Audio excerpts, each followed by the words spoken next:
चलिए भाई क्लास शुरू करते हैं। देखिए ऐसा है, आज हम लोगों को करना है स्पीड ऑफ साउंड वेव।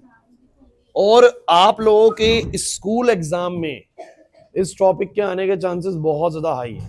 मतलब आप लोगों को स्पीड ऑफ ट्रांसफर वेव उतना नहीं आता, ये वाला उतना नहीं आता स्पीड ऑफ ट्रांसफर वेव, लेकिन स्पीड ऑफ लॉन्गिट्यूडनल वेव बहुत ज्यादा आता है। और मैंने तुम लोगों को लास्ट क्लास क्या करवाया था मैं आपको बता देता हूं। मैंने आपको पहले तो ये बताया था कि इस चैप्टर के अंदर दो तरह की वेव्स पढ़नी है। कौन कौन सी बोलो?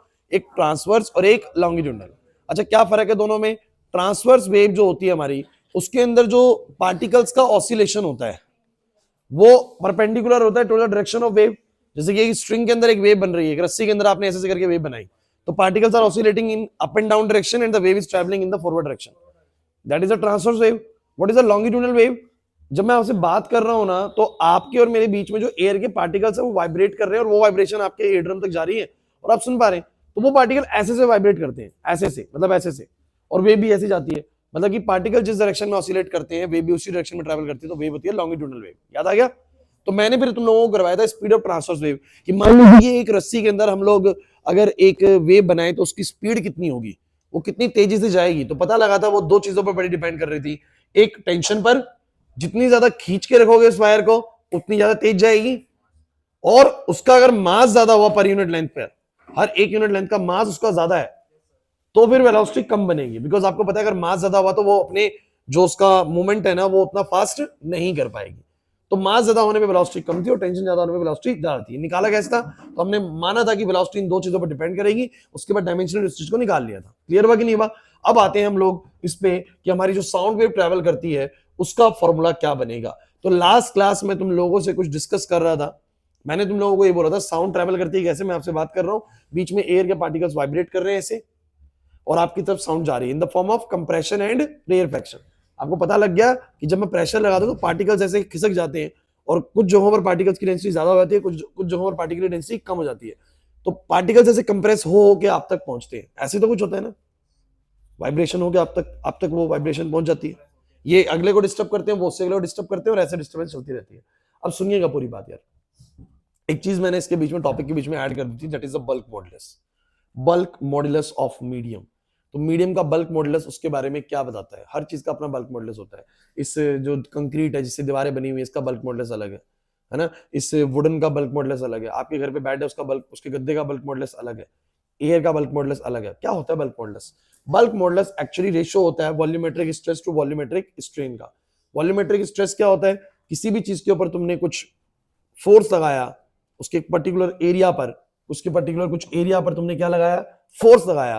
तो ये है वॉल्यूमेट्रिक स्ट्रेस। मैं किसी चीज को ऐसे दबा रहा हूं, गुब्बारे को ऐसे दबा रहा हूं, इस कंक्रीट को ऐसे दबा रहा हूं, लकड़ी को ऐसे दबा रहा हूं, एयर को ऐसे दबा रहा हूं, ये सब वॉल्यूमेट्रिक स्ट्रेस है। क्या है बोलो? Volumetric stress.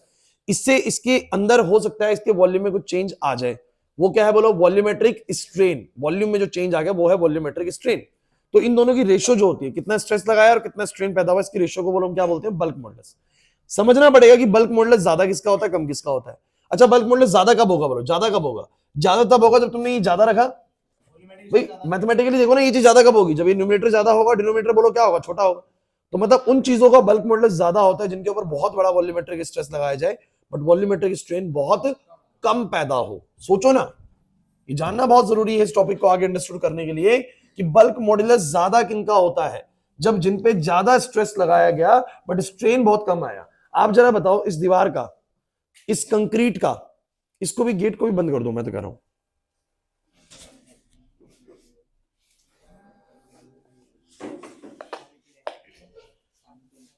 हेलो,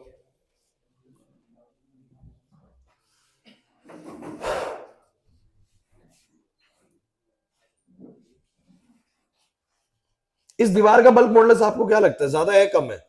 इस दीवार का, देखिए दीवार पे आप बहुत बड़ा वॉल्यूमेट्रिक स्ट्रेस लगा लो, बहुत देर तक लगाते रहो वॉल्यूमेट्रिक स्ट्रेस, क्या वॉल्यूमेट्रिक स्ट्रेन आएगा? क्या इसका वॉल्यूम चेंज कर सकते हो आप लोग दीवार का, कि पिचका दो इसको? नहीं पिचका पाओगे। मतलब बहुत बड़ा स्ट्रेस भी लगाने के बाद स्ट्रेन ना के बराबर है। स्ट्रेन बहुत कम, मतलब बल्क मॉडुलस बहुत ज्यादा। सॉलिड्स का बल्क मॉडुलस बच्चों ज्यादा ही होता है। समझ में आ रहा है कि नहीं आ रहा? और गैसेस का कम क्यों होता है? क्योंकि उनके ऊपर तुमने वॉल्यूमेट्रिक स्ट्रेस लगाया, वॉल्यूमेट्रिक स्ट्रेस लगाया, बहुत बड़ा वॉल्यूमेट्रिक स्ट्रेन आएगा, गैसेस ऐसे दब जाती हैं। गैस को कंप्रेस कर करके सिलेंडर में डाल देते हैं, होता है ना। तो गैस के अंदर वॉल्यूमेट्रिक स्ट्रेन यानी इसके वॉल्यूम में चेंज बहुत बड़ा देखने को मिल सकता है। तो आप थोड़ा सा भी स्ट्रेस लगाओगे, थोड़ा सा भी स्ट्रेस लगाओगे, बहुत बड़ा स्ट्रेन पैदा करेगा, मतलब बहुत बड़ा स्ट्रेन, मतलब बल्क मॉडुलस कम। तो तीनों में बल्क मॉडुलस किसका ज्यादा होता है, किसका कम होता है, समझ में आ गया।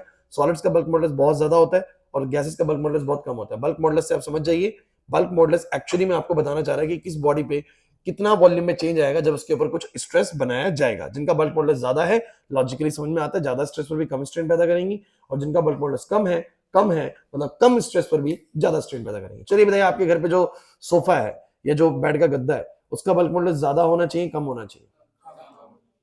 कम होना चाहिए ना, क्योंकि बल्क मॉडुलस अगर उनका कम है, इसी का मतलब क्या है कि उन पे जब हम बैठेंगे तो अच्छा खासा वॉल्यूम चेंज हो जाएगा, दब जाएंगे। ऐसे तुम चाहते हैं ना कि दबे हुए हो, ऐसे बिल्कुल कोई कंक्रीट का थोड़ा बना देगा कि उसके ऊपर बैठे हो दबाई नहीं बिल्कुल भी। बल्क मॉडुलस ज्यादा नहीं चाहिए हमें गद्दों का, कैसा चाहिए बोलो, कम, कि थोड़ा सा भी स्ट्रेस उसके ऊपर लगे तो वो कंप्रेस हो जाए। तो वॉल्यूमेट्रिक स्ट्रेन ज्यादा है, बल्क मॉडुलस कम, तो उनका बल्क मॉडुलस कम होता है। बट कुछ चीजों का, घर की दीवारें हम बना रहे हैं, हम चाहते हैं कि उनका बल्क मॉडुलस ज्यादा हो, क्योंकि वो ऐसा ना हो कि जब उसके ऊपर एक और मंजिल खड़ी करें तो उस वॉल्यूमेट्रिक स्ट्रेस में वो दब जाए, हम नहीं चाहते ऐसा। तो स्ट्रेस भले ही आए बट स्ट्रेन ना आए, मतलब उनका बल्क मॉडुलस कैसा चाहिए, ज्यादा। समझ आता है मेरे हिसाब से ये वाली चीजें, पक्का? फिर बल्क मॉडुलस का फॉर्मूला याद करो, सही बच्चे, सब बच्चे याद करो फॉर्मूला। बहुत बढ़िया। स्ट्रेस का फॉर्मूला होता है फोर्स पर यूनिट एरिया, और वॉल्यूमेट्रिक स्ट्रेन का होता है change in volume to the original volume. सारे पैरामीटर्स अंडरस्टूड है। ए जिस एरिया पे फोर्स लगा रहे हो, इस ए पे फोर्स लगा रहा हूं, कितना फोर्स लगा रहा हूं, एफ, तो एफ बाई ए हो गया स्ट्रेस। वॉल्यूम में जो चेंज आया वो डेल्टा वी, और ओरिजिनल वॉल्यूम बोलो क्या है, वी। तो ये इसका फॉर्मूला होता है बच्चों। आप चाहो तो फोर्स बाय एरिया को प्रेशर लिख सकते हो, क्या लिख सकते हो बोलो, प्रेशर, और डेल्टा वी बाय में बोलो क्या, वी। तो ये आप लोगों का बल्क मॉडुलस का फॉर्मूला होता है। चाहो तो वी को ऊपर भी लेके जा सकते हो, तो बोलो क्या बन जाएगा। कुल मिला के ये था। हालांकि इधर माइनस साइन भी आप लगा सकते हैं, माइनस साइन बस ये इंडिकेट करता है कि वॉल्यूम डिक्रीज हो रहा है। वॉल्यूम क्या हो रहा है, डिक्रीज हो रहा है, तो बस माइनस साइन यहां पर लगा दिया। कुछ नहीं है, बल्क मॉडुलस का ये फॉर्मूला थोड़ा सा याद रखिए, आप लोगों को काम आएगा। तो क्यों मैं बल्क मॉडुलस पे इतना जोर दे रहा हूं, क्योंकि इसका इस्तेमाल होने वाला है अभी टॉपिक के अंदर। क्या थोड़ा सा बल्क मॉडुलस को लेके क्लैरिटी आ चुकी है? पहले भी पढ़ाया गया बच्चों, फिर भी मैंने पूरा रिवाइज करा दिया तुम लोगों को। बड़े आगे अब शुरू होगा स्पीड ऑफ साउंड वेव। अभी तो हमने यहाँ पर ड्राइव शुरू ही नहीं करा है। तो यार नेक्स्ट टॉपिक जो हम शुरू कर रहे हैं वो है स्पीड ऑफ longitudinal waves,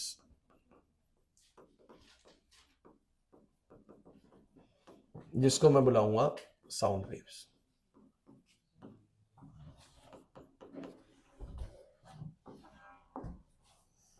अच्छा, आप मुझे बताइए, साउंड की जो स्पीड है आपके अकॉर्डिंग पूरी तरीके से मीडियम के ऊपर निर्भर करती है कि नहीं करती? क्योंकि मीडियम कैसा है ना, वही वाइब्रेशन को कैरी करने वाला है। मेन मीडियम ही वाइब्रेशन को कैरी करेगा और वो वाइब्रेशन आप तक पहुंचेगी। तो हमारे, आपके और मेरे बीच में क्या मीडियम है? मैंने उस दिन आपको सॉलिड वो वायर से भी बात करके दिखाई, और बहुत धीमे बात करने पर भी आप तक बात पहुंच रही थी ना। तो कौन सा मीडियम हम दोनों के बीच में है ना, ऑब्जर्वर, वो स्पीकर और लिसनर के बीच में, ये बड़ा मैटर करता है। अब क्या क्या मैटर करता है, तो हम बोलते हैं कि जो स्पीड ऑफ साउंड वेव है मे डिपेंड ऑन, मे क्यों लगाता हूं, क्योंकि मुझे लगता है कि इन पे डिपेंड करती है। नहीं करती होगी तो मेरी बाद में पावर्स अपने आप जीरो आ जाएंगी। समझो कि मैंने मान लिया कि मेरी वेलोसिटी ना बल्क मॉडल्स पे डिपेंड करती है, मुझे ऐसा लगता है, और मैं पावर ए मान लेता हूं। अगर करती होगी तो पावर 1 आ जाएगी या 2 आ जाएगी, 3 आ जाएगी। इनवर्सली करती होगी तो -1 या -2 आ जाएगी, नीचे चली जाएगी। अगर डायरेक्टली कर रही होगी तो प्लस में पावर आएगी, इनवर्सली कर रही होगी तो माइनस में पावर आएगी, और कर ही नहीं रही होगी तो पावर जीरो आ जाएगी। किसी की पावर जीरो 1 हो जाएगा, मतलब खत्म हो जाएगा टर्म, है ना। तो मैं कहता हूं कि मुझे ऐसा लगता है कि मेरी जो साउंड की स्पीड है वो किस किस चीज पे डिपेंड करती है। एक तो डिपेंड करती है वो किस पे बोलो, बल्क मॉडुलस पे। चलो पहले डेंसिटी लिख देता हूं, डेंसिटी ऑफ मीडियम पे। अच्छा, आपको नहीं लगता कि मीडियम की डेंसिटी पर निर्भर करनी चाहिए? पार्टिकल कितने हैं, पार्टिकल ज्यादा डेंस है तो उसके हिसाब से अलग तरीके से साउंड ट्रेवल करेगी। पार्टिकल्स बहुत कम है, वैक्यूम में तो करेगी नहीं ना, वैक्यूम में तो साउंड ट्रेवल ही नहीं करेगी। इसका मतलब पार्टिकल्स की डेंसिटी पर साउंड की स्पीड ट्रेवल, साउंड की स्पीड निर्भर करती होगी पक्का। ज्यादा पार्टिकल है या कम पार्टिकल, डेंसिटी मतलब क्या, ज्यादा पार्टिकल या कम पार्टिकल है। क्लियर हो रहा है कि नहीं हो रहा? ओके। उसके बाद दूसरी चीज बोलो क्या, बल्क मॉडुलस ऑफ मीडियम। अच्छा, क्यों मैं बल्क मॉडुलस लेना चाह रहा हूं, कौन बचा बताएगा बल्क मॉडुलस क्यों लेना चाह रहा हूं? क्योंकि एक्चुअली में मैं ये भी जानना चाहूंगा कि मेरा मीडियम जब प्रेशर लगता है ना तो कैसे बिहेव करता है। जब मैं बोलता हूं और उसके ऊपर प्रेशर लगता है तो वो अपना वॉल्यूम चेंज कर लेता है या नहीं करता। समझो मेरी बात को, मैं क्या कहना चाह रहा हूं, नहीं आया ना। जब मैं बोलता हूं कुछ तो उसके उसके मीडियम के वॉल्यूम में क्या चेंज आता है, वो घट जाता है या नहीं घटता, बिल्कुल रिजिड रहता है कि जितना मर्जी लगा लो चेंज नहीं होगा, या ऐसा है कि बोलता हूं तो चेंज हो जाता है उसका वॉल्यूम। तो बल्क मॉडुलस पर भी निर्भर करेगा, बिकॉज बल्क मॉडुलस आपको यही बताता है कि when we apply some pressure on a body what will be the change in the volumetric strain. Volumetric strain या वॉल्यूम में कितना चेंज आएगा। क्लियर हो रहा है कि नहीं हो रहा? हेमंत नहीं आ रही बात समझ में? मैं दो फैक्टर्स दे रहा हूं, मुझे लगता है कि इन दो पे डिपेंड करनी चाहिए। बोलो कौन कौन सी? एक डेंसिटी मीडियम की, और दूसरी बोलो क्या, उसका बल्क मॉडुलस, यानी जब उसके ऊपर कोई स्ट्रेन स्ट्रेस लगता है तो उसमें कैसा वॉल्यूम में चेंज आता है। क्लियर हुआ या नहीं हुआ? अगर मुझे लगता है कि वो इन दो चीजों पर डिपेंड कर रहा है तो मैं मानूंगा कि वेलोसिटी जो है वो डायरेक्टली तो नहीं बोलता मैं, इसको बोलता प्रोपोर्शनल है। अब वो डायरेक्टली है इनवर्सली, वो पावर से पता लगेगी। तो मैंने कहा एक डेंसिटी पे है उसकी पावर ए ले लेता हूं, एक बल्क मॉडुलस पे उसकी पावर। अब आपको पता है डायमेंशनली मैं इसको सॉल्व करूंगा, तो v बराबर कितना आ गया बच्चों, k रो की पावर a b की पावर b। और अब आप लोगों को डायमेंशनल चीज रखनी है, तो मुझे बताओ सब बच्चे, वेलोसिटी की डायमेंशन क्या होती है? m0 l1 t-1 मीटर पर सेकंड होता है ना, मीटर पर सेकंड, मास तो होता ही नहीं है, तो मीटर मतलब लेंथ और पर सेकंड मतलब टाइम की पावर। k का कोई डायमेंशन होगा नहीं। डेंसिटी क्या होती है? डेंसिटी होती है मास अपॉन वॉल्यूम। हाँ, डेंसिटी क्या होता है? Mass by volume. तो मुझे सभी बच्चे बताओ, मास तो हो गया m, वॉल्यूम क्या हो गया l क्यूब। अरे क्या लीटर होता है वॉल्यूम? Metre cube.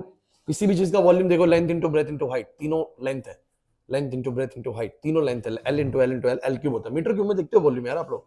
तो एम एल माइनस 3, बहुत सिंपल चीज लिख रहा हूं मैं। तो डेंसिटी की जो डायमेंशन आ जाएगी वो आ जाएगी m1 l माइनस 3 t0 की power a। Bulk modulus is very important, dimension हमें देखनी पड़ेगी। तो बल्क मॉडुलस की डायमेंशन क्या होगी, क्योंकि तुम्हें पता है फोर्स बाय में एरिया था, या बोल दूं प्रेशर था ऊपर, और नीचे बोलो क्या था, change in volume to original volume. अरे ये था। अब प्रेशर की डायमेंशन क्या होती है, वही फोर्स अपॉन एरिया, तो देखना ही पड़ेगा हमें। तो प्रेशर होता है फोर्स अपॉन एरिया। फोर्स क्या होता है? m1 l1 t-2। एरिया क्या होता है? l square. बोलो क्या बनेगा? m1 l-1 t-2। बोलो कितना आ जाएगा बच्चों?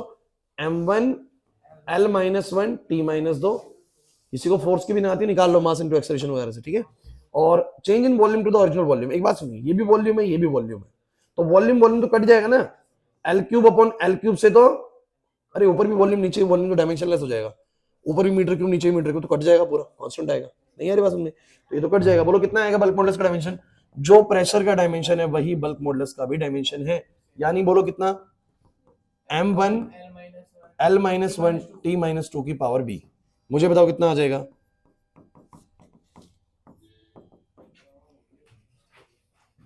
बोलो कितना आ जाएगा? m की पावर a l की पावर -3a t की पावर 0। बोलो इधर कितना आएगा? m की पावर b l की पावर -b t की पावर -2b। एनी प्रॉब्लम है दिवांशु?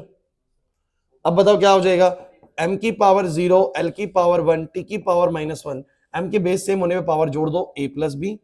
इधर बोलो l की पावर कितना आ जाएगा? बोलो माइनस का 3a माइनस b, और t की पावर 0 -2b, तो -2b हो जाएगा।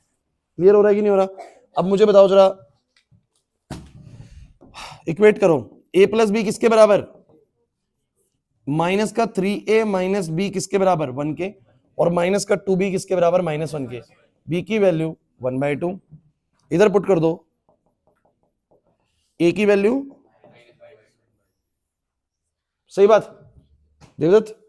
तो मुझे बताओ जो वेलोसिटी का फॉर्मूला बन गया वो क्या बन गया?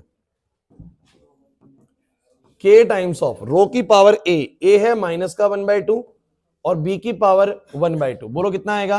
वेलोसिटी आ जाएगा k b की पावर 1/2। अब कितनी लेट आ रहे हो भाई तुम लोग? तो तुम क्या कर रहे थे उधर फिर? हैं? तुम लोग तो आते हैं यहाँ पर, वो आता रहता। इससे बच के जाना प्रिंस।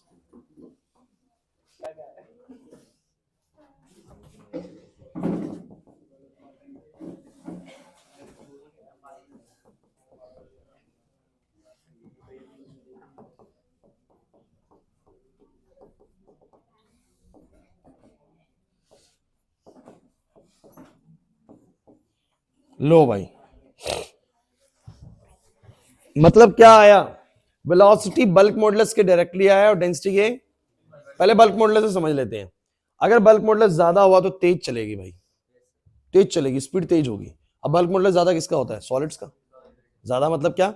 ज्यादा स्ट्रेस लगाने पर भी कम स्ट्रेन पैदा हो, तो सॉलिड्स के अंदर स्पीड ज्यादा होगी, सॉलिड्स के अंदर स्पीड। लेकिन अभी डेंसिटी वाले रोल पे भी आऊंगा, चिंता मत करिए, बट लेकिन आपको पहले फॉर्मुला समझ में आना चाहिए। क्या समझ में आना चाहिए? फॉर्मुला। अच्छा मैं आप लोगों को एक बहुत जरूरी बात बताता हूँ इसमें, जैसे कि सॉलिड्स का बल्क मॉडुलस ज्यादा है तो मैं कह रहा हूँ कि उसके अंदर स्पीड ज्यादा होगी, गैस का बल्क मॉडुलस कम है तो स्पीड कम होगी। इसका एक लॉजिक आप सोचते हैं कि क्या इसके पीछे का लॉजिक है? सॉलिड में पार्टिकल ज्यादा होते हैं तो नहीं, मैं आपको बताता हूँ उसमें क्या सीन है एक्चुअली में। देखो आप लोगों को मैं दो चीजें धकेलने को देता हूँ। एक चीज ऐसी जिसमें ना कुछ ब्लॉक्स रखे हुए सारे सॉलिड ब्लॉक्स हैं और आप उसमें फोर्स लगाते हैं और फिर उसको धकेलना है। एक दूसरी चीज लीजिए जिसमें ना सारे ब्लॉक्स सॉलिड्स तो हैं लेकिन वो फॉर्म है, फॉर्म समझते हो जो कंप्रेस हो जाती है, मतलब जो फॉर्म फॉर्म समझ रहे हैं ना, जिसको मैं ऐसे दबा सकता हूँ कंप्रेस हो जाएगी। तो मैंने क्या करा, कई सारे फॉर्म ऐसे रख दिए, ये फॉर्म है, आप जो देखना ये फॉर्म्स हैं और ये सॉलिड बॉडीज हैं। मेरी बात को समझना। अब आप लोग दोनों पे ही फोर्स लगाते हैं, किस पे आपको लग रहा है कि जो इंपैक्ट होगा चलने का, मास बराबर मान के चलना, इंपैक्ट होगा चलने का वो ज्यादा तेज होगा। ज्यादा तेज कौन सी चलेगी? सॉलिड वाली चीज है जो फॉर्म से बनी हुई चीज है वाली। हल्का मत सोचो, बराबर मास है, हल्का सोच के चल रहे हैं। सुमित ने कुछ बोला, क्या बोला सुमित बता? फॉर्म कंप्रेस हो जाएगी। इसमें जब फोर्स लगाऊंगा ना, अरे तेरे को पता है कि फॉर्म कंप्रेस हो जाएगी, लेकिन लॉजिक यहां पर क्या है, जब तुम सॉलिड वाली को लगाओगे तो वो क्या होगा, कुछ भी कंप्रेस नहीं होगा, सारा फोर्स फोर्स इंपार्ट होगा अगली बॉडीज पर, चला जाएगा। लेकिन इसमें क्या होगा, इसमें क्या होगा, तुम फोर्स लगाओगे पहले तो यही दबेगी, पहले तो यही दबेगी, अगले वाले पे इंपैक्ट नहीं जाएगा। सोचो मैं क्या कह रहा हूं। मेरे पास ऐसे करके दो ये रखे हुए हैं, मैं इसको ऐसे धक्का दूंगा तो ये आगे निकलेंगे बहुत अच्छे से, लेकिन अगर ये फॉर्म का बनाओ तो पहले मेरे फोर्स की वजह से दबेगा, फिर जितना दबना दब गया, अब उसके बाद आगे फोर्स लगेगा, फिर वो भी दबेगा। तो कुछ फोर्स का इंपैक्ट पहले इसके दबने में चला जाता है। समझ रहे हो मेरी बात को, मैं क्या कहना चाह रहा हूं? नहीं आ रहा समझ में? सना इधर। तो जो चीज पे फोर्स लगाने के बाद वो अगर कंप्रेस जैसा हो जा रहा है, इजीली कंप्रेस हो जा रहा है, तो उसको ट्रेवल होने में समय लगेगा, ऑब्वियस सी बात है। क्लियर है कि नहीं? तो गैसेस में स्पीड को ट्रैवल होने में समय इसीलिए लग रहा है बिकॉज गैसेस के पार्टिकल्स को बहुत इजीली कंप्रेस किया जाता है, प्रेशर लगता है तो पहले कंप्रेस हो जाती है, आगे ट्रैवल बाद में करती है। लेकिन सॉलिड में क्या होगा, कंप्रेस कुछ नहीं होगा, सीधा इस पे फोर्स लगेगा, वो अगले को लगाएगा, वो अगले को लगाएगा, वो अगले को लगाएगा। क्लियर हो रहा है कि नहीं हो रहा?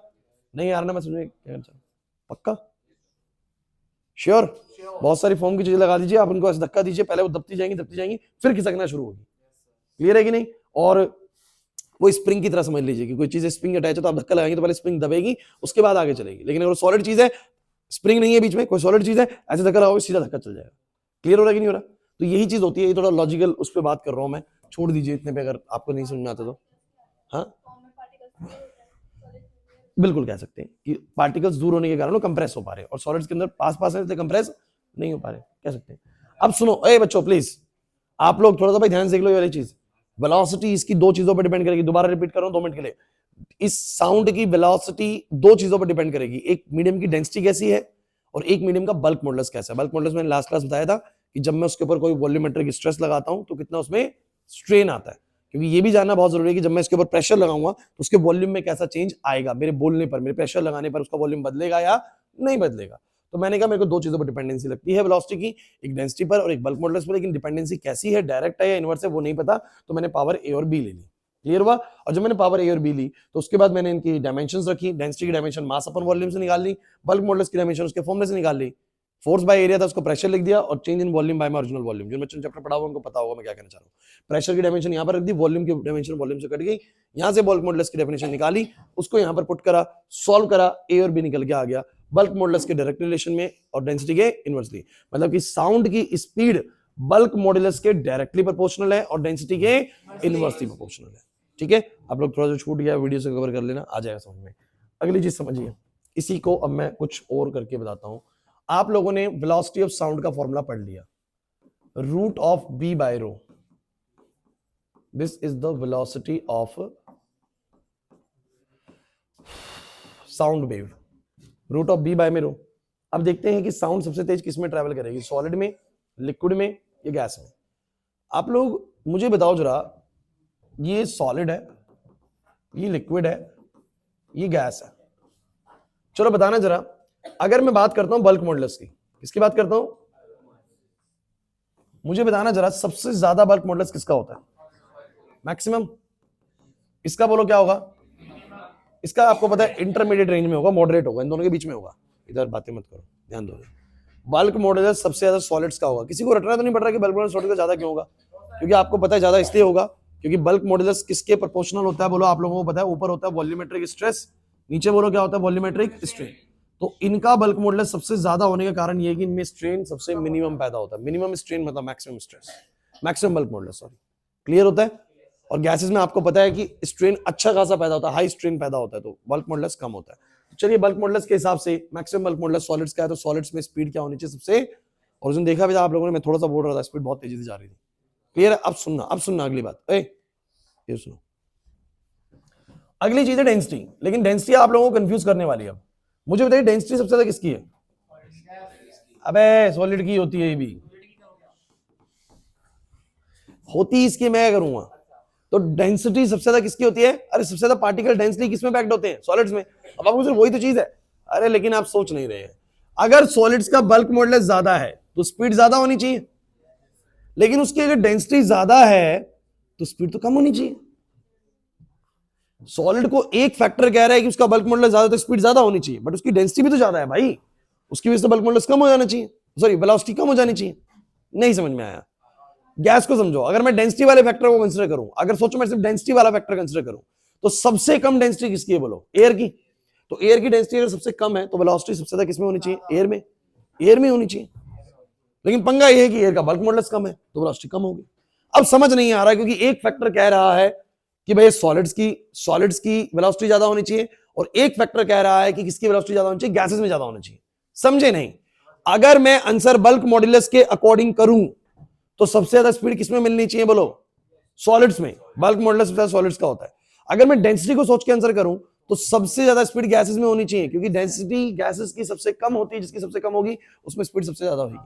तो लेकिन यहां पर पाया जाता है कि मैग्नीट्यूड वाइज बल्क मॉडुलस यहां पर ज्यादा डोमिनेंट फैक्टर होता है एज कंपेयर टू डेंसिटी। मतलब कि आप जब सॉलिड से लिक्विड से गैसेस में मूव करते हैं ना, सुनिएगा ये शब्द बड़े इंपॉर्टेंट है, सॉलिड से लिक्विड से गैसेस में मूव करते हैं तो बल्क मॉडुलस में बहुत ड्रास्टिक चेंज आता है, बहुत बड़ा चेंज आता है, बट डेंसिटी में बहुत बड़ा चेंज नहीं आता। हमने पाया मैग्नीट्यूड वाइज कि ये बहुत तेजी से नहीं बदलता जब हम सॉलिड लिक्विड गैस में शिफ्ट होते हैं, बट बल्क मॉडुलस बहुत शिफ्ट होता है। आपको पता है कुछ सॉलिड्स तो बिल्कुल अनकंप्रेसिबल होते हैं, बिल्कुल कंप्रेस ही नहीं होंगे, तो उनका स्ट्रेन बिल्कुल जीरो होगा, बल्क मॉडुलस बिल्कुल बोलो क्या होगा? इनफाइनाइट होगा, बहुत बड़ा बल्क मॉडुलस होगा। और गैसेस में आते के साथ ही बल्क मॉडुलस बिल्कुल छोटा हो जाएगा, बल्क मॉडुलस बहुत कम हो जाएगा।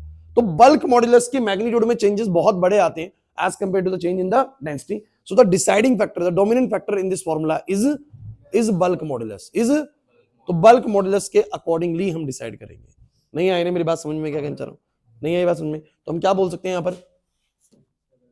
आप लोगों को हो सकता है ना वो एग्जाम में ऐसा क्वेश्चन बोल दे कि सॉलिड्स की तो डेंसिटी सबसे ज्यादा होती है, फिर उसमें स्पीड ज्यादा क्यों होती है? क्योंकि डेंसिटी ज्यादा होने पर तो स्पीड कम होनी चाहिए थी। तो आप लोग क्या बोलेंगे कि सॉलिड्स का बल्क मॉडुलस बहुत हाई होता है, और बल्क मॉडुलस यहां पर डोमिनेंट फैक्टर होता है, जो कि इतना ज्यादा हाई होता है कि इसके वजह से गिरता है ना, इसकी वजह से वेलोसिटी कम होती है, उसको भी कंपनसेट कर देता है, उसको भी डेंसिटी ज्यादा होने की वजह से वेलोसिटी कुछ कम होगी, बट बल्क मॉडुलस ज्यादा होने से वेलोसिटी ज्यादा होगी। अब ये भी तो देखना ना कितना कम हुआ और कितना ज्यादा हुआ। तो जो ज्यादा होता है ना, जो बढ़ता है वैल्यू, वो ज्यादा बढ़ता है एज कंपेयर टू जो घटा हुआ वैल्यू है। समझे नहीं ना मेरी बात को मैं क्या कहना चाह रहा हूं? अरे एक फैक्टर उसको घटा रहा है, एक फैक्टर उसको, अब ये थोड़ा ही कुछ असर नहीं पड़ेगा यार, जो फैक्टर ज्यादा ज्यादा बड़ा चेंज लेके आएगा उसकी वजह से आंसर आएगा। तो बल्क मॉडुलस जो होता है ना बहुत हाई होने की वजह से इसमें नेट इंक्रीमेंट ज्यादा आता है, डिक्रीमेंट क्या आता है? कम आता है। तो नेट शेल वेलोसिटी सॉलिड्स में सबसे ज्यादा होती है। क्लियर हो रहा है कि नहीं हो रहा? तो यहां पर मैं लिख देता हूं here, bulk modulus is the dominant factor in deciding velocity of sound in different medium,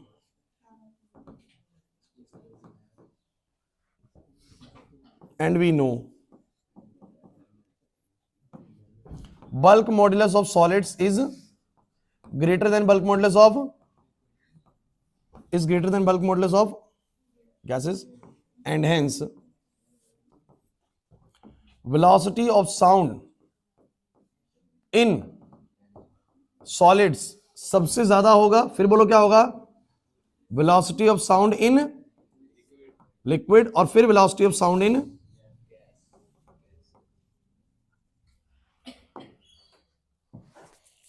नहीं आया ना समझ में?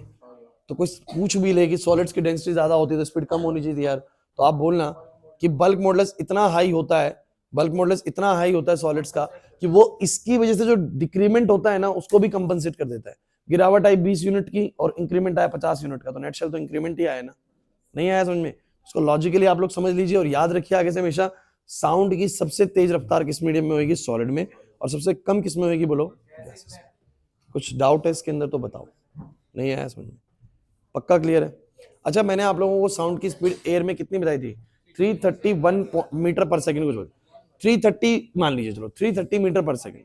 बट अभी वो कैसे कैलकुलेट हुई मैं आपको वो भी सिखाऊंगा, लेकिन आप लोग पहले बस इतना सोच लीजिए जो मैंने तुम्हें अभी तक कराया वो समझ में आया कि नहीं, ये जरूरी है। 1 मिनट का टाइम लीजिए और इसको सोच लीजिए, 1 मिनट का टाइम लीजिए। एक बार मुझे एनसीईआरटी दिखा दो एक बार, टेक 1 मिनट और सोचो कि क्या कराया गया है और इसको रिवाइज करो जल्दी से। बिल्कुल भी बातें करने की जरूरत नहीं है।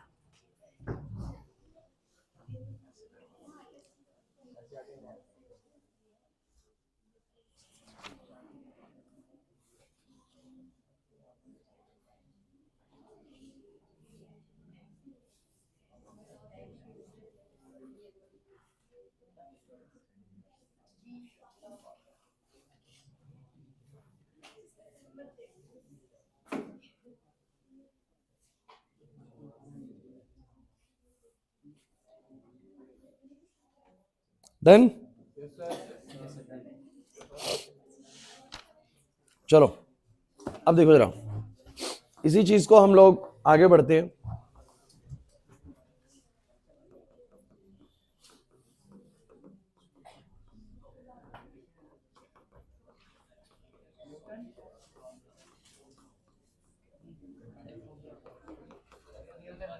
अभी स्पीड ऑफ साउंड चलता रहेगा और यहां पर अभी बात यही, कैलकुलेशंस तो अभी तक हुई नहीं थी, बस इतना पता लगा था कि जो साउंड की रफ्तार है किसी भी मीडियम में वो 2 फैक्टर पे डिपेंड करेगी।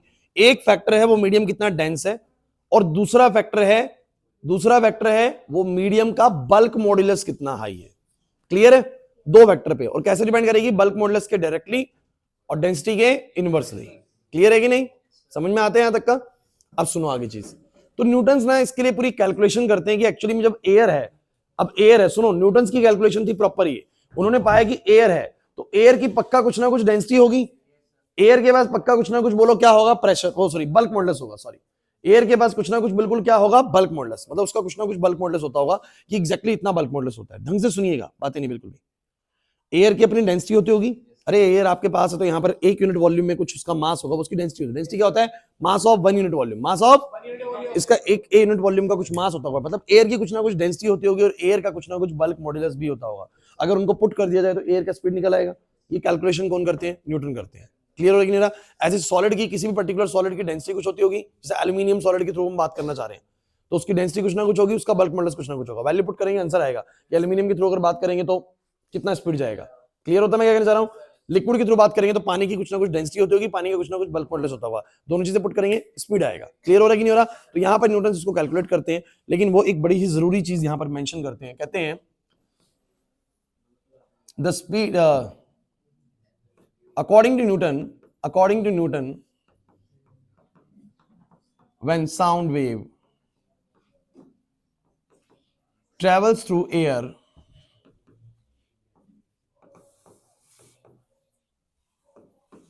the process is it carried out, it travels under isothermal conditions, that is यहां पर वो लिखते हैं टेम्परेचर कांस्टेंट। सुनना भाई, थोड़ा ध्यान समझना, पूरी बात तो नहीं हो पाएगी 15 मिनट में, लेकिन मेजर तौर पे बात हो जाएगी। वो कहते हैं कि जब साउंड हमारे बीच में ट्रैवल करती है ना तो ये सारा कंडीशन आइसोथर्मल होता है। अब थोड़ा सा केमिस्ट्री में आप लोगों ने पढ़ा हुआ, आइसो मतलब एक जैसा, थर्मल मतलब टेम्परेचर। तो कहते हैं जब हम बात कर रहे होते हैं ना तो इससे हमारे मीडियम के टेम्परेचर में कोई भी चेंज नहीं आता। हम जब बात कर रहे होते हैं तो हमारे बीच का कोई भी टेम्परेचर, हम बात करते रहे, बात करने टेम्परेचर छोड़ना पड़ता है, तो हम वो मान के चलते हैं कि बीच का सारा प्रोसेस बोलो कैसा है? आइसोथर्मल है। कैसा बोलो?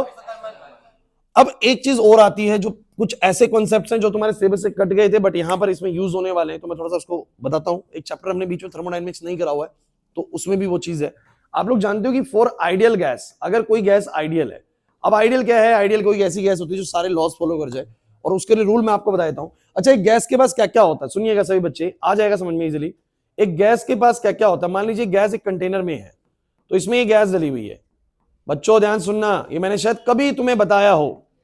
एक गैस के पास क्या क्या होता है, एक गैस के पास, क्योंकि गैस किसी कंटेनर में है तो इसका कुछ ना कुछ प्रेशर एक्सर्ट हो रहा होगा, ये कुछ ना कुछ वॉल्यूम ऑक्यूपाई करके बैठी होगी, ये किसी ना किसी पर्टिकुलर टेम्परेचर पे होगी। सुन लीजिए दोबारा से, अगर ये गैस इस कंटेनर में किसी टेम्परेचर पे है तो definitely it occupies some volume V, it exert some pressure P।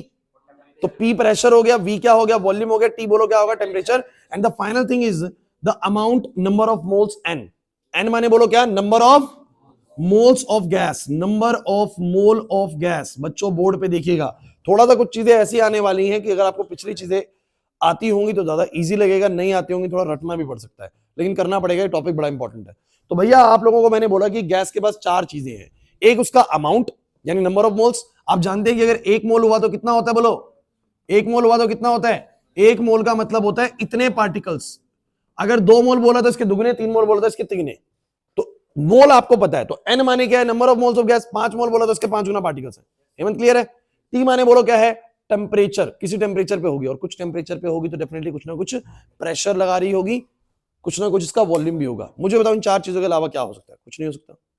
सोच लो, इस रूम में गैस है, इस रूम में बहुत सारी गैस है, एयर है, इसका वॉल्यूम कितना है, जितना इस रूम का वॉल्यूम है। ये एयर कुछ प्रेशर लगा रही है, यस सर, इन दीवारों पे प्रेशर लगा रही है सर, प्रेशर भी है, वॉल्यूम भी है, टेम्परेचर है सर, कुछ अमाउंट है सर। तो एन है, टी है, पी है, वी है। और इन्होंने बड़ी एक जरूरी चीज पाई, किसी भी गैस का जो पीवी का प्रोडक्ट होता है ना, वो एनटी के डायरेक्टली प्रोपोर्शनल होता है। अब ये क्या चीज मैंने बोली, सुन लीजिए, कि जितना ज्यादा अमाउंट होगा, अब ये बिल्कुल स्वाभाविक चीज है, सोचना शिवम, जितना ज्यादा नंबर ऑफ मोल्स होगा, बता इसमें 3 मोल गैस होगी या 10 मोल गैस होगी, कब ज्यादा प्रेशर लगाएगी गैस, 10 मोल में। अरे ज्यादा गैस होगी तो ज्यादा प्रेशर लगाएगी, आपके सिलेंडर में गैस ज्यादा है तो ज्यादा प्रेशर लगा रही है, कम गैस तो कम प्रेशर लगा रही है। लक्षित, तो जितना ज्यादा नंबर ऑफ मोल्स होगा गैस का और जितना ज्यादा हाई टेम्परेचर होगा, कुछ सोचो, अगर नंबर ऑफ मोल ज्यादा है और टेम्परेचर ज्यादा है, स्वयं नंबर ऑफ मोल ज्यादा है और टेम्परेचर ज्यादा है, तो क्या नहीं लगता कि वॉल्यूम भी ज्यादा ऑक्यूपाई करेगी और प्रेशर भी ज्यादा लगाएगी। मतलब पीवी का प्रोडक्ट कब ज्यादा मिलेगा, गैस का प्रेशर और गैस का वॉल्यूम कब ज्यादा मिलेगा, जब उसका एंटी ज्यादा होगा। एंटी मतलब क्या, नंबर ऑफ मोल ज्यादा होगा और टेम्परेचर ज्यादा होगा। सोच के देखो लॉजिकली, अगर इस रूम में टेम्परेचर बढ़ा दिया जाए तो गैस ज्यादा प्रेशर लगाएगी, यस सर। ज्यादा गैस भर दो तो ज्यादा प्रेशर लगाएगी, यस सर। अरे नहीं आ रहा समझ में। सिलेंडर के फटने का कारण क्या, सिलेंडर फट कब जाता है, बहुत गर्मी हो जाएगी, बहुत टेम्परेचर बढ़ जाएगा तो उसके अंदर का प्रेशर बहुत बढ़ जाता है, तो हाई टेम्परेचर प्रेशर बढ़ता है, ब्लास्ट कर जाता है। ज्यादा अमाउंट ऑफ गैस है, ब्लास्ट कर जाएगा। क्लियर है कि नहीं। तो एन ज्यादा होने पर, टी ज्यादा होने पर पी और वी भी ज्यादा होता है। The product of PV is directly proportional to NT. किसको डाउट है तो बोलो। लेकिन उसने बोला कि गैसेस का पीवी ना एनटी के डायरेक्टली प्रोपोर्शनल होता है। Higher the amount, higher the temperature, higher will be the pressure and volume. लेकिन ये नहीं बोला कि बराबर होता है, ये नहीं बोला कि बराबर होता है, मैग्नीट्यूड वाइज बराबर नहीं बोला। ये बोला कि अगर अमाउंट ज्यादा लोगे, टेम्परेचर ज्यादा करोगे तो पीवी आपको ज्यादा मिलेगा। लेकिन ये नहीं बोला कि पीवी और एनटी बराबर होते हैं। एक्चुअली में जो पीवी की वैल्यू होती है वो इस एंटी से हमेशा आर गुना ज्यादा मिलती है। आर क्या होता है, आर होता है यूनिवर्सल गैस कांस्टेंट। आर होता है बच्चों यूनिवर्सल गैस कांस्टेंट। पहले ही पूरा चैप्टर था, इन्होंने चैप्टर हटा दिया, टीचर्स के लिए मुश्किल खड़ी कर दिया है। आर की वैल्यू होती है 8.314। मतलब कि भाई मैं फुल एंड फाइनल कर रहा हूं इस चीज को। अब इन्होंने ये कहा कि किसी भी गैस का पीवी यानी प्रेशर और वॉल्यूम का जो प्रोडक्ट है वो तभी बड़ा होगा जब एंटी ज्यादा होगा, अमाउंट ज्यादा होगा, टेम्परेचर ज्यादा होगा। लेकिन पीवी एंटी के डायरेक्टली प्रोपोर्शनल है, लेकिन बराबर नहीं बोल रहा। आप समझते हैं प्रोपोर्शनल का मतलब और बराबर का मतलब। ये बढ़ेगा तो ये भी बढ़ेगा, ये बढ़ेगा तो ये भी बढ़ेगा, ये प्रोपोर्शनल है। बट दे डोंट से कि अगर ये 700 है तो ये भी 700 है, ऐसा नहीं बोला उसने। समझ रहे हैं बात को। वो ये कहना चाह रहा है कि ये बढ़ेगा तो ये बढ़ेगा। और उसने पाया कि हर एक गैस का जो पीवी का प्रोडक्ट आता है वो एंटी से हमेशा कितने गुना ज्यादा आता है, बोलो 8.314 टाइम्स आता है। मतलब कि अगर तुम्हारा एंटी तुम्हारा 100 है ना, तो तुम्हारा पीवी जो है ना वो इस 100 से कितने गुना ज्यादा आएगा, बोलो 8.314 गुना ज्यादा ही आएगा। हर बार का फिक्स है भाई। अगर तुम एंटी बढ़ा के 200 कर दोगे तो पीवी भी बढ़ जाएगा, लेकिन एक बात तो पक्की है कि पीवी एंटी से 8.314 टाइम्स ज्यादा मिलेगा। तो भैया एक तो ये रिलेशन याद करो, पीवी इज इक्वल टू बोलो क्या, एनआरटी। याद करना पड़ेगा भाई इस टॉपिक के लिए। कर पाओगे। एक आइडियल गैस के लिए उसका प्रेशर और वॉल्यूम का प्रोडक्ट एनआरटी के बराबर होता है। सबको समझ आ गया ये वाला बात है भाई। प्रिंस कोई डाउट है इसके अंदर। दूसरी बात, एक चीज मैं और आपको बता दूं भाई, बतानी पड़ेगी सारी चीजें वाली। आप लोगों को डिफरेंशिएशन थोड़ा बहुत आता होगा, थोड़ा बहुत ही आता होगा, मेरे को पता है। तो डिफरेंशिएशन के अंदर क्या तुम लोगों को एक बात पता है, प्रोडक्ट रूल आता है? मैथ्स वाले बच्चे यहां पर पसंद करेंगे इस चीज को, उनको प्रोडक्ट रूल आता है। देखिए डिफरेंशिएशन क्या होता है एक्चुअली में, डिफरेंशिएशन बताता है change in one quantity with respect to change in other quantity. कि भैया जब मैं x की पावर 3 में कितना चेंज आएगा जब मैं x को चेंज करूंगा, ये डिफरेंशिएशन कैलकुलेट करता है। तो आपको बताया गया 3x², मतलब x की पावर n का होता है n x की पावर n-1। पढ़ा होगा आप लोगों ने डिफरेंशिएशन, बिना डिफरेंशिएशन पढ़े आप लोग काइनेमेटिक्स सॉल्व नहीं कर पाएंगे, आना ही चाहिए था। तो डिफरेंशिएशन अभी जितना आता है ठीक है, नहीं आता तो थोड़ा याद करिए क्या कर सकते हैं भाई। तो आपको बता दूं कि जब दो चीजें मल्टीप्लाई होती हैं, दो चीजें मल्टीप्लाई होती हैं और फिर देखा जाता है कि उसमें कितना चेंज आएगा जब मैं किसी चीज को चेंज करूंगा, तो यहां लगता है प्रोडक्ट रूल। क्या लगता है बोलो? ये प्रोडक्ट रूल कहता है कि एक को रख दो, दूसरे में कितना चेंज हो वो देख लो, फिर दूसरे को रख दो, पहले में कितना चेंज है वो देख लो, दोबारा सुन लो, दोबारा सुन लो, कोई दिक्कत नहीं है। Product rule. मैथ्स वाले कितने छात्र हैं यहां पर? मैथ्स वाले, अरे मेजॉरिटी मैथ्स है भाई। बायो वाले तो बहुत थोड़े से ही हैं। बायो वाले एंट्रेस करो एक बार। अबे बायो वाले भी ज्यादा लग रहे हैं। अच्छा कुछों के पास मैथ्स बायो दोनों है। तो मेरी बात सुनो भाई, देखो थोड़ा सा ना, ये 12th क्लास शुरू होने से पहले बीच में जो भी टाइम आप लोगों को मिलेगा उस वक्त पे डिफरेंशिएशन कवर कर लेना। 11th क्लास का एक चैप्टर है डिफरेंशिएशन, वो कवर कर लेना। अच्छा जो मैथ्स वाले बच्चे हैं उनका लिमिट्स कंटिन्यूटी चैप्टर हो गया होगा, limits and differentiability, limits and derivative. अब उसमें जो डेरिवेटिव्स है उसमें आपको प्रोडक्ट रूल सिखाया गया होगा, खुशी प्रोडक्ट रूल सीखा होगा। और जो प्रोडक्ट रूल है वो क्या कहता है, एक को रखो, दूसरे को डेरिवेटिव करो, प्लस में दूसरे को रखो। इसका मतलब ये होता है कि अगर यू और वी एक्स पे डिपेंडेंट हैं तो पूरे प्रोडक्ट में कितना चेंज आएगा जब एक्स को चेंज करूंगा। जैसे यू भी एक्स पे डिपेंड है, वी भी एक्स पे डिपेंड है। जैसे यू की वैल्यू होगी मान लो x3, वी की वैल्यू होगी मान लो x², या कुछ भी मान लो, और कुछ मान लो sin x मान लो। तो जब मैं x बदलूंगा तो ये भी बदलेगा और ये भी बदलेगा। तो कह रहा है पूरे प्रोडक्ट में कितना चेंज आएगा। तो कह रहा है वो ऐसे निकलता है कि पहले एक को रख दो, दूसरे में चेंज देख लो, प्लस में दूसरे को रख दो, पहले में चेंज, तीसरा कहां से आ गया, पहले में चेंज देख लो। ये प्रोडक्ट रूल होता है भाई, ठीक है। तेरा मैथ्स है तभी तेरे हाल तीसरा आ रहा है। तो सुनो भाई यार, तो प्लीज प्लीज, दो चीजें मैंने बोली है, अब क्यों बोली है आज ये समझा देता हूं। चलिए 5 मिनट लगेंगे बस सुनो। न्यूटन्स मानते हैं कि साउंड का ट्रेवल होना कैसा प्रोसेस है, आइसोथर्मल। इसका मतलब बोलो टेम्परेचर क्या है। अगर टेम्परेचर कांस्टेंट है तो मुझे बताओ जो पीवी इज इक्वल्स टू में एनआरटी होता है for gases, for gases PV is equal to क्या होता है। अब तुम मुझे बताओ स्वयं, अगर तेरे मेरे बीच में बात हो रही है, बीच में मीडियम है, तो उस मीडियम का टेम्परेचर चेंज नहीं हो रहा, मतलब ये कांस्टेंट है। आर तू पहले से जानता है कांस्टेंट है, आर तू पहले से जानता है कांस्टेंट 8.314, और तेरे मेरे बीच में बात हो रही है तो क्या बीच के जो नंबर ऑफ मोल्स है गैसेस के, क्या वो चेंज हो रहे हैं? अरे अमाउंट तो उतना ही है गैस का, हमारे बीच में जो गैस का अमाउंट है वो तो उतना ही ना, कहीं बाहर से गैस नहीं आ रही, अरे नहीं आ रही बस उनमें, तो अमाउंट उतना ही है, तो एन भी उतना ही है, मतलब एन भी उतना ही है, मतलब एन भी कांस्टेंट है, आर भी कांस्टेंट है, टी भी कांस्टेंट है। बट गाइस पी और वी कांस्टेंट, क्योंकि मैं जब आपसे बात कर रहा हूं ना, प्रेशर भी चेंज हो रहा है और वॉल्यूम भी चेंज हो रहा है, बोला है कि नहीं? तो मैं बोलूंगा लेकिन ये सब कांस्टेंट है, इसका मतलब पीवी का प्रोडक्ट बोलो क्या है, पीवी का प्रोडक्ट कांस्टेंट है। कुछ कहने से पी कांस्टेंट नहीं है, वी कांस्टेंट नहीं है, पता नहीं फिर पीवी कैसे कांस्टेंट कर रहे हो आप। अरे यार पीवी कांस्टेंट कैसे, वो सुनो। मैं प्रेशर मान लो 10 ले लेता हूं और वॉल्यूम 5 ले लेता हूं, आंसर बोलो कितना, 50। अब मैंने क्या करा कि मान लो वॉल्यूम बढ़ गया, थोड़ा वैल्यू चेंज कर रहा हूं, इजी वैल्यूज कर रहा हूं, 10 और 4 कर रहा हूं, 40। मान लो मेरा प्रेशर हो गया 8, प्रेशर हो गया 8, वॉल्यूम कितना हो गया 5, तो भी कितना आएगा बोलो 4, क्योंकि प्रेशर और वॉल्यूम इनवर्स रिलेशन में होते हैं। मैं प्रेशर बढ़ाता हूं वॉल्यूम कम होता है, प्रेशर बढ़ाता हूं वॉल्यूम, और प्रेशर घटाऊंगा तो वॉल्यूम, तो एक्चुअली में प्रोडक्ट हमेशा कांस्टेंट रहता है। कोई दिक्कत नहीं है, छोड़ो उतना ज्यादा डीप में मत जाओ, क्योंकि तुमने चैप्टर नहीं पढ़ा हुआ है, ये काट दिया ना सिलेबस से, लेकिन यहां यूज होता है। अब सुनो भैया, टेम्परेचर है कांस्टेंट, आर कांस्टेंट ऑलरेडी है, एन भी कांस्टेंट रहेगा हमारे बीच का, क्योंकि number of moles of gas constant है। पी और वी कांस्टेंट नहीं है, आप लोग जानते, तो इनका प्रोडक्ट कांस्टेंट है इनका। तो मुझे बताओ जरा, मैं पीवी को बोलो क्या मान सकता हूं, बोलो के मतलब कोई कांस्टेंट। अब जरा आप मुझे बताओ, जब मैं आपसे बात कर रहा हूं तो बीच में प्रेशर और वॉल्यूम तो क्या हो रहा है, चेंज हो रहा है। अगर मैं इसको डिफरेंशिएट कर दूं बोथ साइड, क्या कर दूं, डिफरेंशिएट बोथ साइड, बच्चों डिफरेंशिएट बोथ साइड। अगर मैं इसको डिफरेंशिएट कर दूं, डिफरेंशिएट मतलब होता है कि कितना चेंज आ रहा है, तो अगर मैं इसको डिफरेंशिएट करूं बोथ साइड, तो ये तो दो चीजें प्रोडक्ट हो रही हैं। दो चीजों में अगर दोनों में बदलाव है तो डिफरेंशिएशन कैसे निकलेगा, एक को रखेंगे दूसरे का डेरिवेटिव, अच्छा डेरिवेटिव को मैं यहां पर ऐसे लिख रहा हूं बस, डेल्टा वी, उसका चेंज, प्लस में वी को रखेंगे, प्रेशर का चेंज, बराबर में कितना बोलो, इसका चेंज कितना आएगा, 0, कांस्टेंट में तो कोई चेंज है ही नहीं, अरे एनआरटी में कोई चेंज ही नहीं है भाई, 0 है, समझ नहीं आया।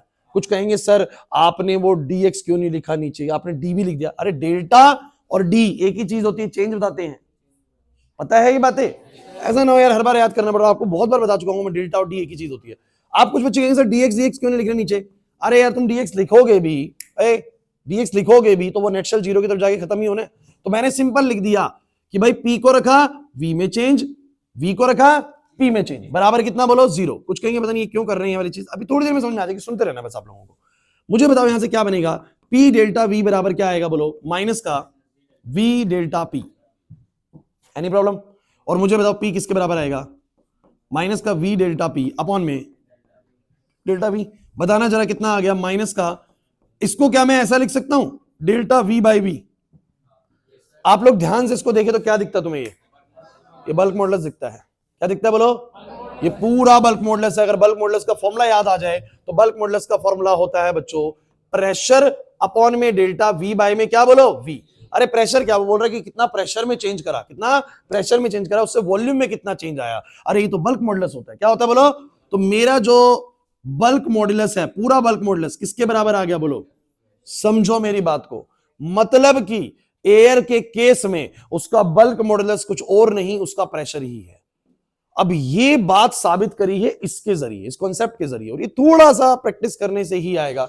चीजें कहीं पर भी लूज है बल्क मॉडुलस नहीं आएगा समझ में, ये बात समझ में नहीं आई, नहीं आएगा समझ में, प्रोडक्ट रूल समझ में नहीं आया, नहीं आएगा समझ में, कहीं पर भी कुछ भी लूज है ना भैया दिक्कत कर जाएगा। लेकिन आप सोच के देखिए वो क्या कहना चाह रहा है, दोबारा से रिपीट करता हूं मैं, दोबारा से रिपीट करता हूं, आंसर निकलाता हूं। वो ये कहना चाह रहा है कि जब हम आपसे बात कर रहे होते हैं तो साउंड जब ट्रैवल करती है तो वो आइसोथर्मल कंडीशंस में ट्रैवल करती है, मतलब उसका टेम्परेचर बोलो क्या रहता है, कांस्टेंट रहता है। और हम जानते हैं कि गैसेस के लिए पीवी इसके बराबर, पीवी किसके बराबर होता है, एनआरटी के लिए, तो एनआरटी के बराबर होता है, टी कांस्टेंट है, आर कांस्टेंट है, एन ऑलरेडी कांस्टेंट है, अमाउंट तो चेंज नहीं हो रहा, तो पीवी पूरा कांस्टेंट हो गया, पीवी पूरा क्या होगा constant. But we know that कि जब हम आपसे बात कर रहे हैं तो वॉल्यूम और प्रेशर्स में चेंज आ रहे हैं, तो मैंने दोनों तरफ डिफरेंशिएशन करा कि भाई चेंज कितना आ रहा है, तो मैंने कहा प्रोडक्ट में कितना चेंज आता है, हमेशा एक को रखते हैं, दूसरे का चेंज, प्लस में दूसरे को रखते हैं, पहले का चेंज, बराबर में कांस्टेंट में चेंज कितना बोलो 0। मैंने पी डेल्टा वी को उधर रखा, बाकी सब कुछ उधर ले गया, पी को इधर रखा, डेल्टा वी नीचे ले आया, और फॉर्मूले को जब मैंने एडजस्ट करा तो डेल्टा पी अपॉन में डेल्टा वी बाई वी, अरे जो ऊपर है वो डिनोमिनेटर में आ सकता है, इतना मैथमेटिक्स आता है कि वी जो नीचे है वो ऊपर ही जाएगा बाद में, तो मैं ऊपर वाले को नीचे भी ला सकता हूं, नहीं है बात समझ में हेमंत। तो ये जो चीज है वो क्या है, बल्क मॉडुलस है। मींस हम किसी भी चीज का बल्क मॉडुलस उसके प्रेशर के बराबर रख सकते हैं, मतलब मैं बोल सकता हूं कि bulk modulus of air is nothing but it is the pressure of air. इसका मतलब मुझे बताओ वेलोसिटी ऑफ साउंड का फॉर्मूला जो था बी बाय में रो, क्या था बोलो, इट बिकम बोलो क्या बन गया ये, P बाय में रो। और मुझे बताओ P बाय में रो का मतलब क्या बोलो, P is the pressure of air, rho is the density of air. और मैं आपको बता दूं कि हम सभी जानते हैं कि एयर का प्रेशर कितना होता है, आपके ऊपर भी एयर का प्रेशर कितना, 1 एटीएम, कितना बोलो 1 एटीएम। अगर मैं इसको एक्चुअल यूनिट्स में लेके आऊं, ऐसा यूनिट्स में तो पास्कल्स में होता है, मतलब कि 1.01 इंटू 10 टू द पावर 5, या तो बोल दो पास्कल, या फिर लिख दो न्यूटन पर मीटर स्क्वायर, क्या बोल दो, क्योंकि ऐसा यूनिट्स में प्रेशर का फॉर्मूला फोर्स बाय एरिया यार, फोर्स बाय एरिया मतलब न्यूटन पर मीटर स्क्वायर, या पास्कल बोलो। 1 एटीएम तो भैया ऐसा यूनिट नहीं होता, एटीएम को पास्कल में करोगे तब ऐसा यूनिट होता है। तो आपके ऊपर दबाव कितना होता है, 1 एटीएम बोलो, या बोलो 1.01 इंटू 10 की पावर 5 पास्कल्स का दबाव होता है। नहीं आ रहा ना समझ में, पास्कल को तुम चाहो तो न्यूटन पर मीटर स्क्वायर भी लिख सकते हो, तुम्हारी इच्छा है। तो इतना तो हमारे ऊपर प्रेशर होता है एयर का। और डेंसिटी कितनी होती है एयर की, तो याद करिए सभी बच्चे, 1.29 kg पर मीटर क्यूब, ये एयर की डेंसिटी होती है। मतलब एयर अगर 1 मीटर क्यूब वॉल्यूम में है तो उसका वजन कितना होता है, 1.29। ये एयर की डेंसिटी फिक्स है। सॉलिड की डेंसिटी होती है, एल्यूमिनियम की इतनी डेंसिटी है, गोल्ड की इतनी डेंसिटी है, आयरन की इतनी डेंसिटी है, तो एयर की भी डेंसिटी कुछ ना कुछ होगी।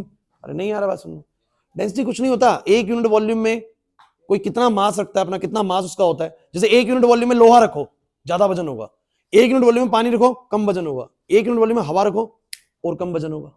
यही तो डेंसिटी होती है। 1 यूनिट वॉल्यूम नहीं समझते तो मुझे बताओ, डेंसिटी भी पता है एयर की, प्रेशर भी पता है एयर का, बोलो वेलोसिटी कितनी आएगी। यहां पर न्यूटन कैलकुलेशन करते हैं और कहते हैं कि यहां पर रखूंगा 1.01 इंटू 10 की पावर 5, नीचे रखूंगा 1.29 सही है। जब ये सारी कैलकुलेशन करते हैं और उसको सॉल्व करते हैं तो उनका आंसर नियरली निकल के आता है 280 मीटर पर सेकेंड। उनको निकल के आता है कि वेलोसिटी जो साउंड की होनी चाहिए वो कितनी होनी चाहिए।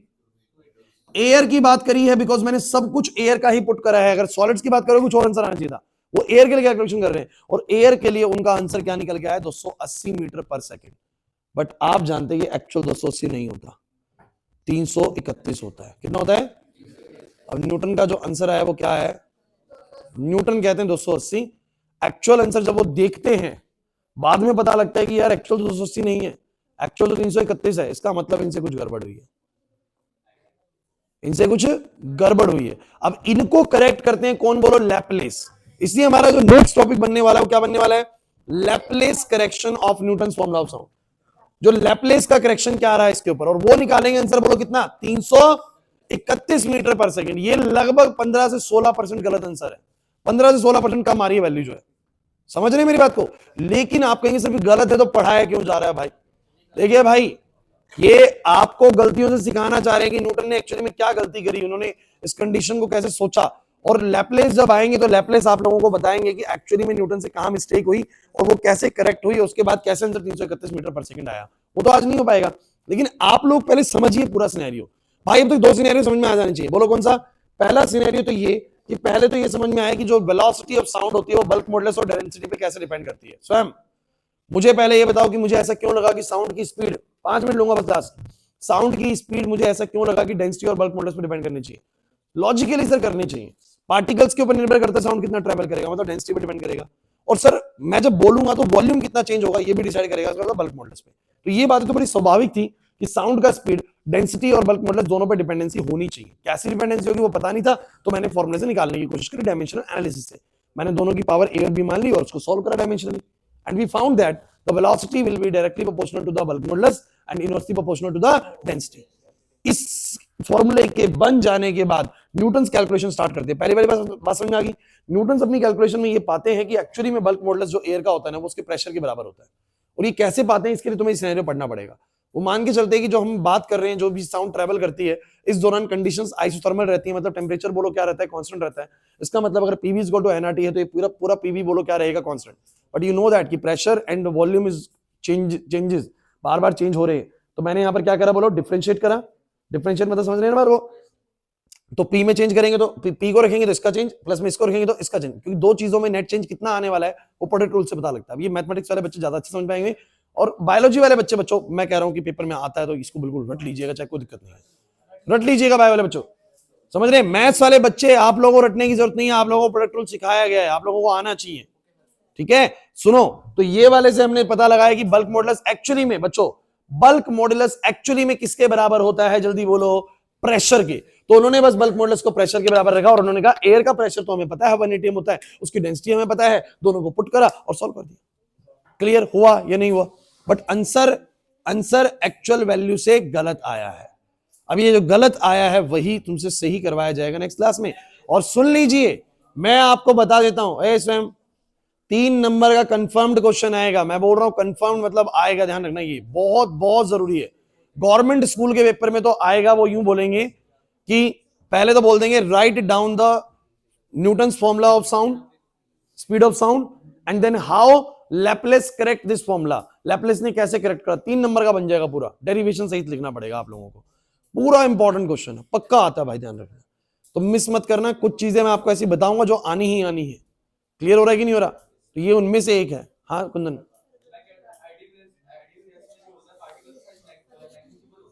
किस चीज में? आइडियल गैस में देखो, नेग्लिजिबल तो नहीं मानते हैं उधर, ये मान के चलते हैं आइडियल गैस की कंडीशन है कि पार्टिकल्स के बीच में कोई भी फोर्स ऑफ अट्रैक्शन नहीं होगा। But in actual cases the gases are not ideal ना, the air is not ideal. जो आपके और मेरे बीच में वो आइडियल नहीं है, लेकिन ये सब एजम्पशन पे काम करता है। हम मान लेते हैं कि तुम्हारे और मेरे बीच में जो एयर है वो आइडियल है, नहीं होती आइडियल। ये मॉलिक्यूल्स हैं ऑक्सीजन नाइट्रोजन के, इनके बीच में फोर्स लग रहा है, अट्रैक्शन है, तो वो आइडियल नहीं होना चाहिए। समझ रहे हैं? क्योंकि ये तो ये मान के चलते हैं कि इनके बीच में कोई अट्रैक्शन ही नहीं है, तो हम टेम्परेचर बढ़ाएंगे तो प्रेशर भी उतना एक्सर्ट होगा। लेकिन अगर अट्रैक्शन हुई तो हम टेम्परेचर बढ़ाएंगे, उसके बाद भी प्रेशर उतना ज्यादा नहीं इंक्रीज होगा ना, क्योंकि सोचो पार्टिकल एक दूसरे दोस्ती बनाए बैठे तो वो जुड़े रहेंगे, प्रेशर नहीं लगाएंगे। बट अगर अट्रैक्शन नहीं है तो खुला प्रेशर लगाएंगे। तो वो चीजें थोड़ी सी एजम्पशन पे काम कर रही हैं। बच्चों मुझे बस तुम एक बात बता दो भाई, इस चैप्टर के अंदर अब तक 3 बड़ी जरूरी चीजें हुई हैं। पहली चीज स्पीड ऑफ ट्रांसफर वेव, वो तो आसान थी यार। वेलोसिटी ऑफ ट्रांसफर वेव मतलब स्ट्रिंग के अंदर बनने वाली वेव, दो चीजों पर डिपेंड करेगी, टेंशन पे और मास पर यूनिट लेंथ पे। डायरेक्टली इनवर्सली देख लेना, फॉर्मूला बना लेना। दूसरी चीज, साउंड की जो स्पीड है रियान, किन दो चीजों पर डिपेंड करेगी, डेंसिटी पे और बल्क मॉडुलस पे। फॉर्मूला तैयार करेंगे तो पता लगेगा बल्क मॉडुलस के डायरेक्टली है और डेंसिटी के इनवर्सली है। फिर न्यूटन ये पाते हैं कि एक्चुअली में एयर का बल्क मॉडुलस प्रेशर के बराबर ही होता है। कैसे होता है वो आपको यहाँ पर प्रैक्टिस करना पड़ेगा थोड़ा सा, सही बात है। और उसको वो बल्क मॉडुलस की जगह पे प्रेशर रख देते, फिर एयर का प्रेशर और एयर की डेंसिटी पुट करके फॉर्मूला बनाए थे। थोड़ा सा लिख के देख लोगे हो जाएगा यार। ये वैल्यू लेकिन गलत आई है, इसको करेक्ट हम नेक्स्ट क्लास में करने वाले हैं, लेकिन ये हो गया आज, बढ़िया, समझ आ गया। फिनिश करते हैं और क्लास शुरू करेंगे। 12:06 हो रहे हैं तो 12:15 से 9 मिनट का ब्रेक है, 8 मिनट का ब्रेक है। 12:15 से करेक्ट क्लास स्टार्ट हो जाएगी।